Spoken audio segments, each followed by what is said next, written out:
Okay, hai, Assalamualaikum. Hari ni kita masuk part 2, bab 5, form 5, KSSM Sejarah.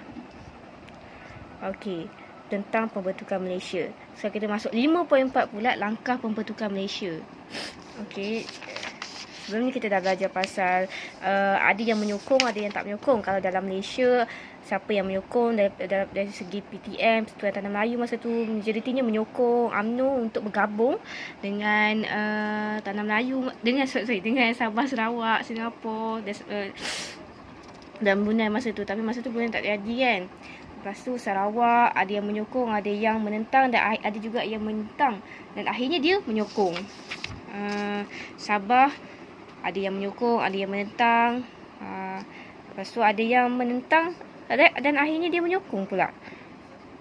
Dan macam kita tengok kan, Donald Stephen, Fuad Stephen ni akhirnya dia yang datang melawat dekat Persatuan Tanah Melayu ni untuk meninjau kemajuan dekat Tanah Melayu. Dari segi proses untuk pergabungan Malaysia ni nanti. Lepas tu Singapura ada yang menyokong, ada yang menentang. Macam kita tahu, kalau yang menyokong tu parti yang dipimpin oleh Lee Kuan Yew, iaitu PAP, People Action Party. Manakala yang menentang pula parti lawan dia, Parti Rakyat Singapura. Lepas tu kalau yang Brunei pula ada yang menyokong, yang menentang. Yang menyokongnya adalah Sultan Brunei sendiri. Masa tu Sultan Omar Ali Saifuddin. Yang menentang tu orang yang kuat, yang melantang bersuara, iaitu AM Azhari. Dia ni adalah penyebab merupakan orang-orang yang antara orang yang sangat menentang pergabungan antara Brunei dengan Tanah Melayu. Dan sebab suara dia jugalah, pimpinan dia jugalah, Brunei berjaya, macam Sultan Omar dipengaruhilah untuk tidak bergabung dengan Malaysia. Dan akhir ni Brunei merdeka sendiri dan Brunei pun sekarang maju kan. Dan reaksi negara jiran pula, Indonesia, Filipina dan Thailand, ada yang berbeza-beza. Macam Indonesia tak menentang mula-mula tu. Tapi akhirnya ada benda yang terjadi yang menyebabkan kita bergabung pada tahun 16 September 1963. Kenapa kita tak bergabung pada 31 Ogos 1963? Asal ni memang macam tu, kita nak 31 Ogos 1963 supaya kita sambut merdeka tu biar sama lah kan. 31 Ogos kan sama dengan tarikh kemerdekaan Tanah Melayu masa tu. Tapi apa yang menyebabkan? Sebenarnya Indonesia yang menyebabkan juga. Kenapa kita bergabung pada hari bulan 16 September, bukannya 31 Ogos. Kalau Filipina pula, mereka memang menentang. Sampai hari ini pun ada golongan-golongan yang di Filipina yang menentang Sabah tu berada di bawah Malaysia. Sebab dia orang beranggapan yang Sabah tu bawah Kesultanan Sulu yang merupakan sebahagian daripada Filipina. Masa tu menteri dia Macapagal yang menentang. Thailand pula, dia reaksi dia positif. Dia yang banyak membantu. Nanti kita akan belajar apa pelibatan Thailand dalam pergabungan Malaysia ni, pembentukan Malaysia. Okay, kita masuk 5.4. Sebelum kita nak bentuk Malaysia tu, ada siri-siri lawatan lah yang berlaku. Ada kita melawat Sabah, Sarawak, Brunei. Ada juga orang Sabah Sarawak yang datang melawat kat kita pula. Sebab kita nak tengok, sebelum kita macam kita nak merisik, nak meminang, kita nak tengoklah dulu orang tu macam mana, orang tua wanita tu macam mana. Kita nak tahu dia punya keluarga macam mana, background dia macam mana, sebelum kita nak bergabung, nak berkeluarga dengan dia kan. Macam tu lah ibaratnya kan. Okey, mula sekali lawatan yang pertama, Tunku Abdul Rahman dulu yang turun. Dia sendiri turun, Perdana Menteri kita yang turun pada tahun 1961, 2 tahun sebelum kita masuk, sebelum kita bergabung dengan Sabah, Sarawak dan Singapura. Pada tahun 1961 dia turun ke Sarawak dengan Brunei dulu. Lepas tu dia turun tu diterangkan pasal Malaysia, apa sebenarnya yang Malaysia ni sebenarnya, yang tujuan dia, apa tujuan pembentukan Malaysia ni. Lepas tu yang bulan Julai dia datang ke Sarawak Brunei kan. Pada Ogos pula bulan 7, sebulan kemudiannya pula orang Sarawak dengan Sabah pula turun ke Tanah Melayu masa tu. Ya, Datu Bandar, ada yang orang Sabah Sarawak kan. Ada yang orang Sabah, ada yang orang Sarawak. Macam yang Donald Stevens, orang Sabah. Lepas tu ada Datuk Mustafa, Datuk Harun. Lepas tu pada tahun yang kemudiannya, November 1962, pada tahun yang sama juga, pada 1962 juga, tapi pada bulan 11 pula. Tadi bulan Ogos, bulan 11 pula kan. Bulan 11, Tunku Abdul Rahman dia melawat pula sekali lagi ke Sarawak dengan Sabah untuk proses penggabungan Malaysia ni lah, pembentukan Malaysia ni. Lepas tu Malaysia masa tu Tanah Melayu hantar rombongan kerajaan Dr. Burhanuddin Helmi dengan Ghaffur Baba. Ghaffur Baba ni dia pernah jadi Menteri Luar Malaysia masa tu. Dia memang sangat disegani. Memang kalau Indonesia memang tak suka kat Malaysia tu kan, tapi kalau dengan Ghaffur Baba dia boleh ngam. Dia punya semangat diplomasi dia tu memang orang luar suka sangat kat Malaysia sebab dia jugalah. Lawatan mereka berdua ni untuk menunjukkan kesepakatan antara ahli-ahli politik kat Tanah Melayu dan beritahu hal sebenar lah tentang rancangan Malaysia dekat penduduk Sarawak dan Sabah ni, benda Malaysia ni kan.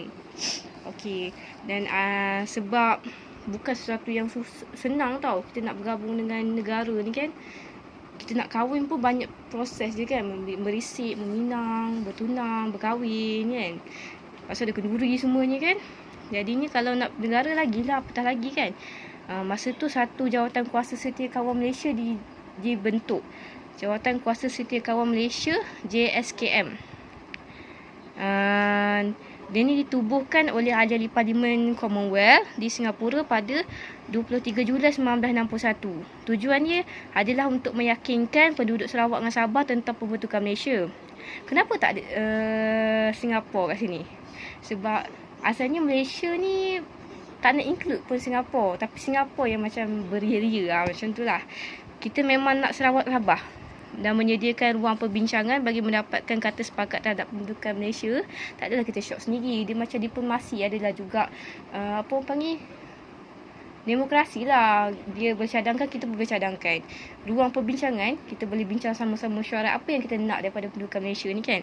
Lepas tu kumpulkan pandangan tentang pembentukan Malaysia ni, sebarkan maklumat tentang Malaysia, pupuk aktiviti perhebahan tentang pembentukan Malaysia. Dan jawatan kuasa ni bukan sahaja terdiri daripada orang Malaysia, orang Tanah Melayu masa tu, juga terdiri daripada orang Singapura, orang Sarawak, orang Sabah. Okey. Lepas tu kita ada juga masa pembentukan Malaysia tu, selain kita ada JAKSM, Jawatan Kuasa Setiakawan Malaysia pada buku surat 99, kita juga ada referendum Singapura. Referendum Singapura ni adalah satu perjanjian rundingan antara Tanah Melayu dengan Singapura. Macam kita tahu, Singapura dengan ini salah satu sebab kenapa Singapura tak ada dalam intipati syarat macam apa tujuan utama dalam JAKSM tadi. Sebab Singapura sendiri dah ada referendum rundingan yang one by one dengan Tanah Melayu masa tu. Satu referendum ni macam dah dibuat pada tahun 1962 untuk menyatakan bentuk pilihan Singapura menyertai Malaysia. Maknanya masa tu dia orang nak tahu pasal Singapura ni lah, pendapat, pandangan tentang Malaysia. Lepas tu majoriti rakyat Singapura ni memang bersetuju untuk bergabung dan membentuk Malaysia lah. Okey. Lepas tu kita ada rundingan London. Lepas kita dah buat macam draft pembentukan Malaysia. Kita pun pergilah jumpa dengan kerajaan British kan, kerajaan yang telah sekian lama memerintah kita kan. Jadi dia pun memerintah Sarawak Sabah kan. Jadi kita nak bincang lah dengan Abang Long kita kan, macam mana setuju tak kan dengan kita punya rancangan draft kita ni kan. So kedua-dua kerajaan masa tu, Tanah Melayu dengan British masa tu bersetujulah untuk ditubuhkan satu buah Suruhanjaya, belum negara lagi, untuk ditubuhkan sebuah Suruhanjaya untuk tinjau reaksi penduduk Sabah dan Sarawak macam tu. Betul ke yang orang Sabah Sarawak ni nak join Malaysia? Lepas tu ada Suruhanjaya Kobot. Suruhanjaya Kobot ni pula pada tahun 1962, tahunnya berikutnya, dibuat untuk macam untuk melawat tempat-tempat kat Sarawak dengan Sabah. Sarawak dengan Sabah ni kan besar kan. Ada 20 pusat lawatan dengan 15 pusat lawatan dekat Sabah. Jadinya orang Suruhanjaya Cabot ni terdiri daripada Lord Cabot. Dia ambil seperti nama dia, nama pengawal British ni. Dilantik sebagai pengerusi supaya tak bias. Jadi dilantik orang British sendiri lah. Kalau kita lantik orang tanah Melayu macam kan nampak macam bias pula. Kalau kita lantik Sabah Sarawak pun tak boleh juga orang Sabah Sarawak. Jadi kita lantik orang luar, orang yang neutral, Lord Cabot. Dan ahli-ahlinya terdiri daripada orang-orang kita juga ada, orang-orang sana pun ada, Sir Anthony Abel, Sir David Watterson, Muhammad Ghazali Syafi'i dan Wong Pao Ni antaranya lah. Lepas tu mereka melawat ke 20 pusat dekat pusat lawatan kat Sarawak dengan 15 pusat lawatan kat Sabah, nak tanya orang-orang kat sana setuju tak nak bergabung dan berada di bawah satu payung yang sama dinamakan Malaysia. Dan mereka majoritinya bersetuju. 2/3 menyokong pembentukan Malaysia. Kat sini dikata pada muka surat 100. Dan mengesyorkan Perlembagaan Tanah Melayu dijadikan asas Perlembagaan Persekutuan yang baru. Sebab tu ingat tak kita pernah belajar pada bab dalam tingkatan 5 pasal perlembagaan yang kedaulatan apa ni? Dalam bab perlembagaan tu kita belajar yang perlembagaan pernah diubah semasa kita nak bergabung dengan Sabah, Sarawak, Singapura. Dan pada tahun 1965 pula waktu diubah sekali lagi. Waktu tu Singapura pula yang nak keluar daripada Malaysia. Maknanya tahun 1963, 1965 perlembagaan diubah. Masa ni lah mencadangkan kuasa autonomi. Sebab tu lah dia mengesyorkan. Sebab tu kiranya macam kita ambil kira lah pandangan dalam Suruhanjaya Cabot ni untuk buat perlembagaan baru. Tapi kita jadikan perlembagaan Tanah Melayu ni sebagai asas perlembagaan persekutuan yang baru. Kita kena buat yang baru. Sebab kita nak terima orang baru, jadinya kita kena buat peraturan baru supaya dia boleh sesuaikan diri dalam environment yang baru dalam Malaysia. Sebab kita pun tak pernah Sabah Sarawak berada di bawah kita kan. Jadi kita nak kena ada satu peraturan, garis panduan, batu asas yang solid. Macam mana tu. Lepas tu dicadangkan kuasa autonomi dan jaminan khas diberikan kepada Sarawak dan Sabah yang tidak boleh dipinda atau dibatalkan oleh kerajaan persekutuan tanpa mendapat persetujuan daripada kerajaan negeri berkenaan. Macam contohnya kalau kita nak pergi Sabah Sarawak, kita kena pakai pasport tau. Tapi kalau Sarawak dan Sabah nak datang ke Tanah Melayu, ke Semenanjung, mereka tak perlu pasport. Macam tu. Dan ada juga lah kuasa-kuasa autonomi yang lain. Okey,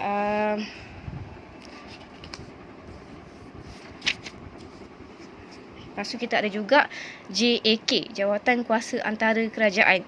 Jawatan Kuasa Antara Kerajaan ni pula kita buat pada Ogos 1962. Memang dah saat-saat akhir sebelum kita mengisytiharkan Malaysia tu. Betul buat Malaysia. Jawatan kuasa ni, JAK ni, Jawatan Kuasa Antara Kerajaan ni diwakili oleh kerajaan British, Tanah Melayu, Sarawak dan Sabah. JAK ni bertujuan untuk merangka perlembagaan dan bentuk keperluan pelindungan Sarawak dan Sabah. Masa ni kita memang dah macam dah confirm lah kita nak kahwin dengan dia. Kita dah tunang dah. Kita just nak buat syarat-syarat je. Berapa hantaran, berapa bah kahwin macam tu lah. Okey. Lepas tu dalam JAK ni mempunyai 5 jawatan kecil. Yang pertama, perlembagaan, kewangan, perkhidmatan awam, perundangan dan kehakiman, organisasi jabatan. Jawatan kuasa ni macam cara tak langsung nak beri garis panduan lah. Apa yang kita letak dalam perlembagaan tu, apa yang kita nak gariskan. Kalau dia masuk dalam kita punya keluarga, family, apa hak dia dan apa hak kita, apa hak bersama. Dan antara yang menjadi teras utama dalam perlembagaan termasuklah Islam, agama persekutuan Malaysia tetapi dikecualikan kepada Sarawak dan Sabah. Bahasa Melayu ialah bahasa persekutuan Malaysia, muka surat 102 Tetapi bahasa Inggeris digunakan sebagai bahasa rasmi di Sarawak dan Sabah. Sistem pendidikan dikekalkan di bawah kawalan Kerajaan Persekutuan kecuali Sarawak Sabah. Sistem pendidikan di Sarawak Sabah kekal di bawah kawasan kerajaan negeri sehingga Majlis Negeri membuat pindaan. Dalam Parlimen Malaysia, sebanyak 24 kerusi hendaklah diperuntukkan kepada Sarawak dan 16 kerusi kepada Sabah dan 15 kerusi kepada Singapura. Kuasa imigresen terletak di bawah kerajaan persekutuan, tapi Sarawak dan Sabah diberi kuasa tersendiri untuk mengendalikan hal ehwal imigresen ni. Cikgu cakap tadi tu, pasal pasport semua tu lah. Dan 5.5 Perjanjian Julai 1963 dan peristiwa Perisytiharan Malaysia. Ni memang kita dah buat JAK, kita dah buat apa yang kita kita nak masukkan dalam perlembagaan, nak yang kita nak hak-hak kita dalam keluarga kita kan, hak dalam Malaysia kan. 19 Julai 1963 ni memang dah nak bergabung sangat dah. Julai masuk Ogos kan, sebulan je lagi kan. Jadi dalam perjanjian Malaysia ni, antaranya yang termasuk dalam perjanjian Malaysia dalam Julai 1963 ni yang kita buat ni adalah nak mengatakan intipatinya tarikh pembentukan Malaysia adalah 31/1963. Kita memang nak nak merdeka sekali lagi, ibarat macam tu lah, pada 31 Ogos 1963 bila terbentuknya Malaysia. Lepas tu Sarawak, Sabah, Singapura akan menjadi ahli dalam Persekutuan Malaysia bersama-sama Tanah Melayu. Kerajaan British akan mengiktiraf kedaulatan Sarawak dan Sabah, Singapura dalam Malaysia, memberi kelebihan kepada Sarawak, Sabah menubuhkan kabinet negeri, memperuntukkan tempoh masa peralihan contohnya dalam bidang pentadbiran awam, pendidikan kepada Sarawak dan Sabah. Kerusi parlimen macam Cik cakap tadi, 15 kerusi, Singapura 24 kerusi, Sarawak, Sabah 16 kerusi. Sebab Sarawak besar sikit kawasan ni kan, jadi banyak sikit kerusi ni lah dalam parlimen. Penduduk Bumi Putera di Sarawak dan Sabah mendapat pengiktirafan sama seperti Melayu dalam Perlembagaan Persekutuan Hak Bumi Putera. Sampai sekarang ada. Kalau beli rumah pun kita ada bumi lot dengan non bumi lot kan. Okey. Lepas tu, tapi kenapa kita tak merdeka? Kenapa kita tak bergabung pada hari bulan Ogos, 31 Ogos 1963. Kita bergabung pada 16 September 1963. Ini sebabnya Indonesia buat onar. Indonesia membuat bantahan rasmi pembentukan Malaysia di PBB. Oleh itu, Setiausaha Agong PBB masa tu nama dia UTAN, mengumumkan penubuhan jawatan kuasa iaitu United Nations Malaysia UNMM pada Ogos 1963. Kita nak umumkan 31 Ogos ni. Ni 12 Ogos tiba dia umumkan macam tu. Nak buat jawatan kuasa. Nak menyiasat, nak menilai lah apalah. Lepas tu akhirnya kita ditangguhkan lah pembentukan Malaysia tu. Dan akhirnya bila kita terpaksa tunggulah PBB keluarkan surat pula nak bagi green light untuk kita bergabung jadi Malaysia. Dan akhirnya pada 14 September 1993 misi ni menerbitkan laporan penduduk Sarawak dan Sabah menerima pendudukan Malaysia. Macam tadi kan yang Setiausaha Agong tu diumumkan jawatan kuasa. Lepas tu diumumkan satu mission untuk menilai betul ke Sarawak Sabah nak join Malaysia ke, sebab terpaksa macam Indonesia ni lah kan, Indonesia bantah tu. Lepas tu bila misi tu pergi ke Sabah Sarawak, lepas tu dia buat report dan akhirnya betul lah yang Malaysia ni memang nak bergabung. Sabah Sarawak ni memang nak bergabung di bawah payung namanya Malaysia. 14 September memang dah lari pada tarikh. Nak tunggu tahun depannya kan dah lambat kan. So 16 September 1963 kita pun bergabung lah. Dan peristiwa percetakan Malaysia ni terjadi di Kuala Lumpur, di Sarawak dan Sabah pada masa yang sama jugalah. Kalau kat Kuala Lumpur tu yang mengumumkannya adalah Yang di-Pertuan Agong dan disaksikan oleh Tunku Abdul Rahman Putra Al-Haj. Kita punya ketua kan Agong kan. Lepas tu kalau kat Sarawak yang mengangkat sumpah sebagai Yang di-Pertuan Negeri Sarawak masa tu namanya Datuk Abang Haji Openg Abang Sapii namanya. Lepas tu kalau kat Sabah pula Datuk Mustafa Datuk Harun di Kota Kinabalu, Sabah. Okey, teruskan. Okey, 56 kita belajar tentang konfrontasi dan usaha menengani. Kan cikgu cakap tadi kan Indonesia, Filipina dan Thailand mengambil peranan penting lah sebenarnya dalam penubuhan Malaysia ni, sebab ada yang menyokong, ada yang tak menyokong. Ada konfrontasi yang melibatkan Indonesia dengan kita pada tahun 1963, 20 Januari 1963, sebelum kita mengisytiharkan Malaysia tu lah. Dia putuskan hubungan kita. Dia buat konfrontasi. Dia melancarkan ganyang Malaysia pada Januari 1963. Dan daripada Januari ke Mac, dia lancarkan serangan gerila kat Sarawak. Dan Ogos hingga Disember 1964, setelah kita bergabung pun, dia buat lagi pendaratan gerila di Johor. Tapi akhirnya tak berjaya. Sebabnya, anggota Keselamatan Malaysia bersama-sama dengan komando mengonda sentiasa dekat Sabah, dekat kawasan-kawasan ni, kawasan-kawasan yang spot yang rasa dia akan datang serang kita kan. Tindakan ketenteraan terawal berlaku apabila pendaratan tentera dan separa tentera Indonesia turun dekat Sarawak. Lepas 1963 ada berbalas tembakan juga orang Malaysia, tentera Malaysia, bukan orang Malaysia, tentera Malaysia dengan Indonesia dekat Sabah.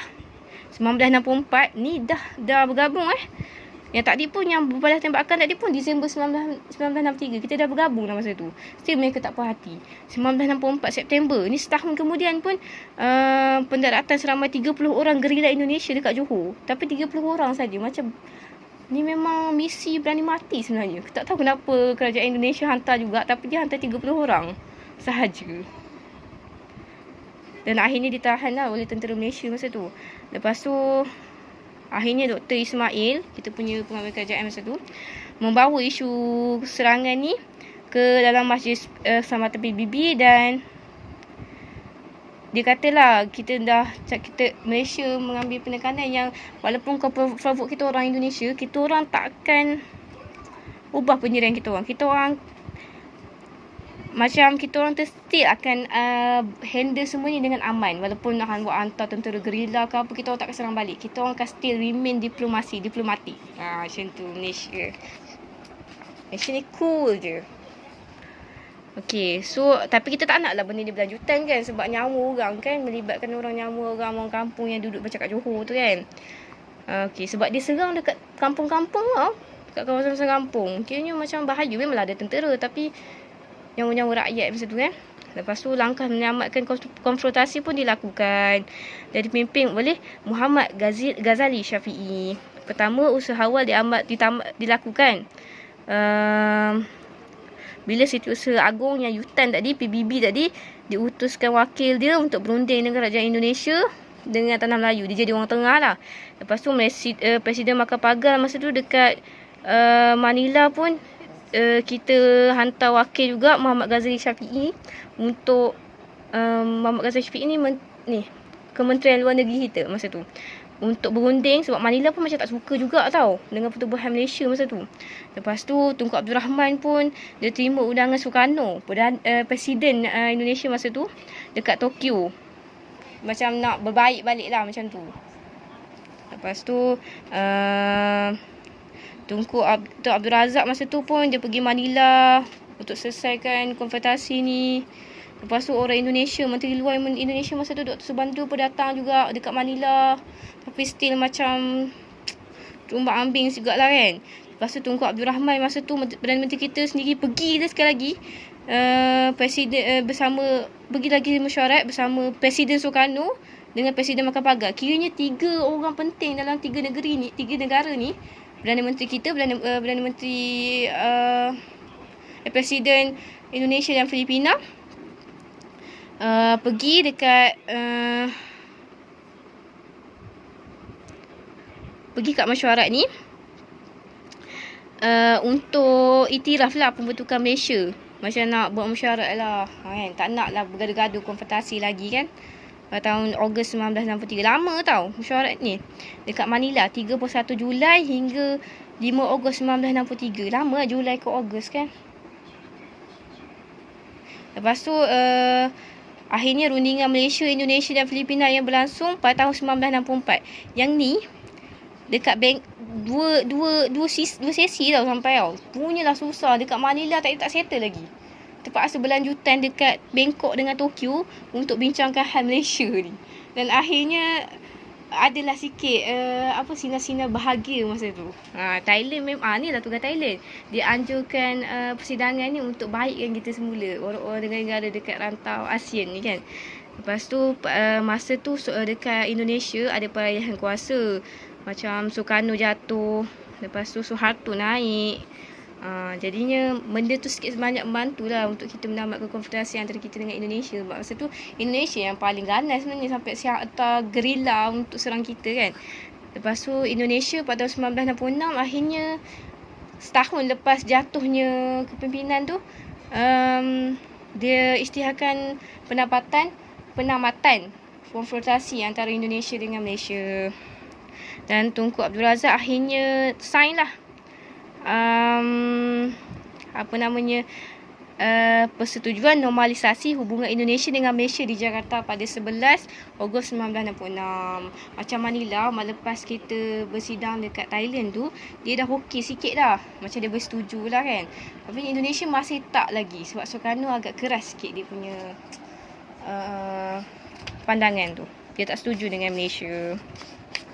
Dan pembentukan Malaysia ni merupakan usaha untuk menggabungkan secara kesimpulannya untuk menggabungkan Tanah Melayu, Sarawak, Sabah dan Singapura dalam Persekutuan Malaysia yang kita kenal sampai hari ini. Walaupun kita alami cabaran yang hebat daripada Indonesia dan Malaysia, akhirnya kita berjaya. Semuanya disebabkan oleh kita punya semangat diplomasi kita dan juga bantuan-bantuan daripada PBB.